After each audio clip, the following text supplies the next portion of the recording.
From poison arrows to an earthquake machine to the deadliest weapon in the history of the world. These are the deadliest weapons ever used by the British monarchy, from just deadly to completely world-ending.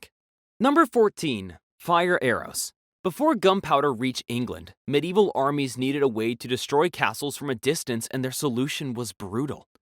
English archers filled arrows with sulfur, quicklime, and arsenic, meaning with just one spark the whole thing ignited. Just a simple shot over a wall and watch a fortress turn to ash. But fire arrows had an even scarier trick because water made them worse. Why? Quicklime ignites hotter when wet, meaning when defenders threw buckets on the flame, they just made it worse by spreading them. But if things weren't deadly enough already, then came the smoke. When arsenic burned, it released poison into the air, meaning lungs blistered, throats closed, and men choked to death while their castles collapsed around them. Edward III's armies used these across France during the Hundred Years' War. Fortresses that held out for months fell in hours once the air turned toxic. No cure, no escape. And this was so deadly that 5 centuries later, the Geneva Convention banned it. But poison smoke was nothing compared to what came next. Number 13. Werewolf Trebuchet. In 1304, Edward I wanted Scotland, and Stirling Castle stood in his way. So he built the largest siege weapon the world had ever seen. It took 5 months to construct and 40 wagons of materials to assemble it, and they called it Werewolf. When finished, it could launch 300-pound stones over castle walls like pebbles. When the Scots watched it rise from behind their walls, they knew what was coming because before Edward fired a single shot, Stirling's garrison tried to surrender and beg for mercy. But Edward said no. Why? He didn't build the biggest trebuchet in history just to pack it up and go home. He wanted to watch it work. So Werewolf fired it, and it tore through Stirling's walls like paper. The castle fell within a few days, and Edward got the show he was looking for. But while trebuchets destroyed walls, our next weapon could destroy entire armies. Number 12. Lee Enfield Rifle. In 1914, machine guns were changing warfare as one gun crew could mow down hundreds. But Britain couldn't afford to give every squad a machine gun, so they trained their riflemen to become one. The British Army drilled soldiers until they could fire 30 aim shots in 60 seconds. They called it the Mad Minute, and some soldiers hit as high as 38. But the secret was the Lee Enfield, which was the smoothest bolt action ever made. 10-round magazine, fast reload. At the Battle of Mons, 35,000 British troops faced 80,000 Germans. The Germans advanced in columns, and British riflemen opened fire. The Germans dove for cover as they were certain they faced machine gun nest. Officers called for artillery support against the gun positions. But there were no machine guns, just some crazy British men with rifles. The Germans lost 5,000 soldiers that day, and the most never saw who killed them as the Lee Enfield fooled an entire army. But even the fastest rifle had limits. Our next weapon killed by the thousands. Number 11. The Bouncing Bomb. In 1943, Britain needed to cripple the German industry, and the Ruhr Valley powered the Nazi war machine. Factories and steel mills were all fed by water from 3 massive dams. Problem was, the dams were too strong to bomb from above. Torpedo nets blocked underwater attacks. So engineer Barnes Wallis invented something insane. A bomb that bounced. The plan was simple. Drop it from 60 feet at 232 miles per hour, and the bomb would skip across the water like a stone, hop the nets, hits the dam, sink, and explode. On May 17, 1943, 19 Lancaster bombs flew toward Germany for Operation Chastise and managed to breach 2 dams. 330 million tons of water crashed into the valley below as factories flooded, railways washed away, and power stations drowned. So did 1,600 people. Most were prisoners of war and forced laborers sleeping in camps downstream. The pilots who made it back became the dam busters. But whilst the flood drowned the enemy, the next weapon completely crushed them. Number 10. The Mark 10 tank. By 1916, the Western Front was struck because machine guns shredded anyone who charged, and barbed wire caught the rest. Millions died fighting over yards of mud. Britain needed something that could survive the bullets, crush the wire, and cross no man's land. So they invented the tank. The Mark I was a monster. 32 tons of steel, 2 cannons, 4 machine guns, and a top speed of 4 miles per hour. It was slow, loud, and terrifying. On September 15, 1916, 49 tanks rolled toward German lines at the Somme, and most broke down before they arrived, but 18 made it, and it was enough. The German soldiers had never seen anything like it. Bullets bounced off its armor, and it crawled over trenches, turning trenches from safety points to absolutely useless. But while tanks crushed men where they hid, our next weapon cut them down in the open. Number 9. Martini Henry Rifle. On January 22, 1879, a Zulu army of 20,000 wiped out 1,300 British soldiers at Island Iwana. The next day, 4,000 warriors marched toward a mansion station called Rorke's Drift. 150 soldiers waited behind sandbags with one advantage: the Martini Henry Rifle. Single shot, 45 caliber that could drop a man at 400 yards, and a trained soldier could fire 12 rounds a minute. The Zulus charged at sunset. For 12 hours, wave after wave hit the walls, and soldiers fired until their barrels glowed red. Some even burning their hands on the metal, but they kept shooting anyway. And somehow, thanks to the Martini Henry, 4,000 soldiers couldn't overpower 150 men because it hit so hard a single bullet could pass through 2 bodies, and the Zulus never got close enough to use their spears.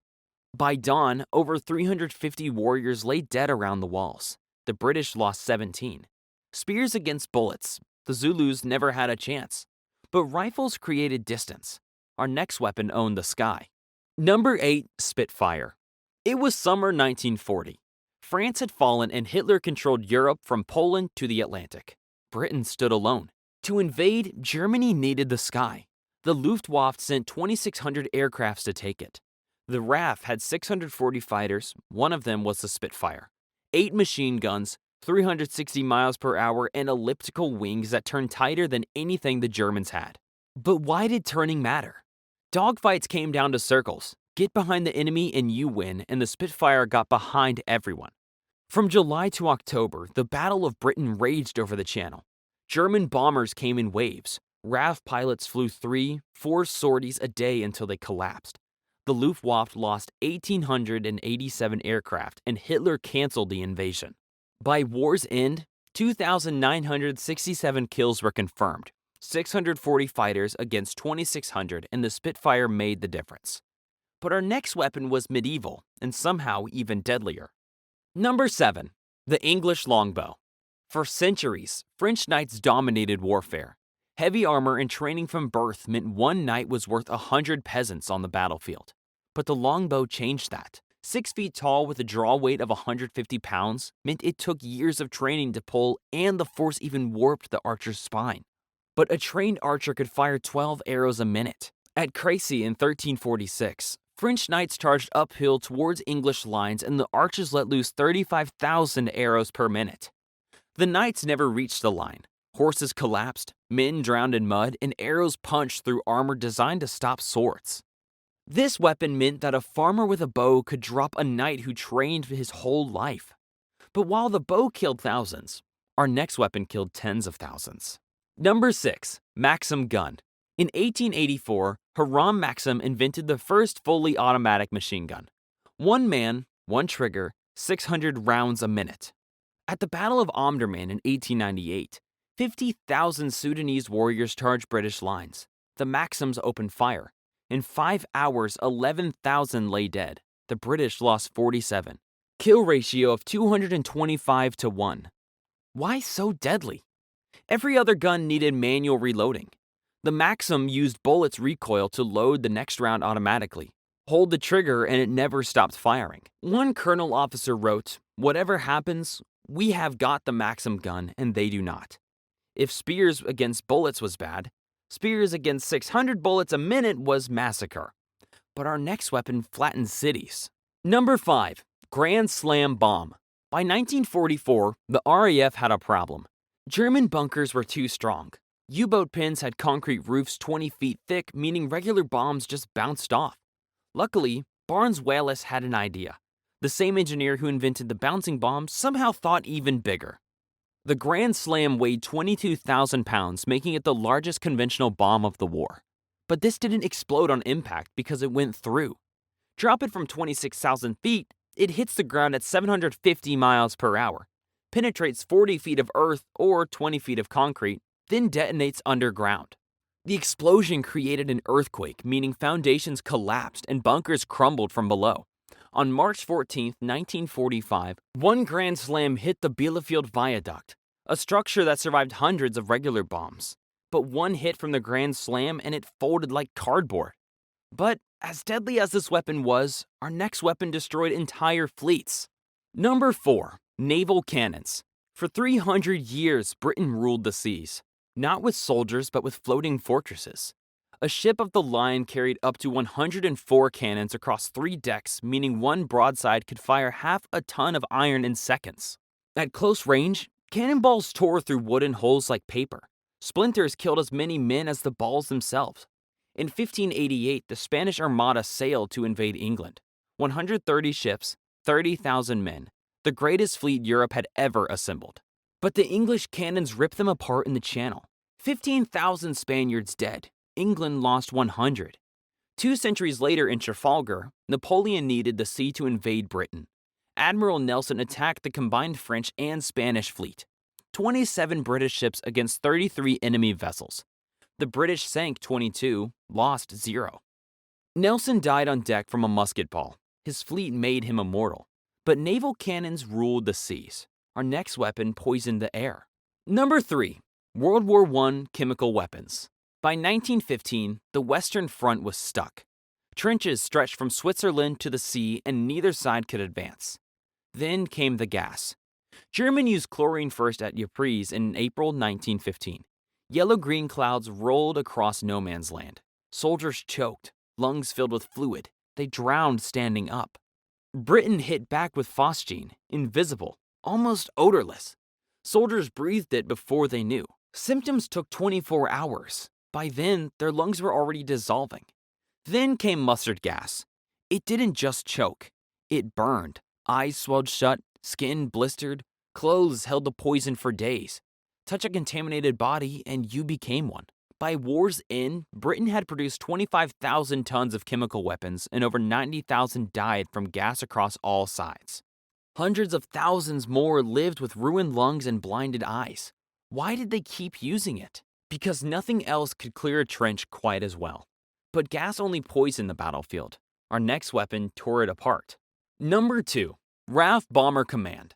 By 1942, Britain couldn't invade Europe.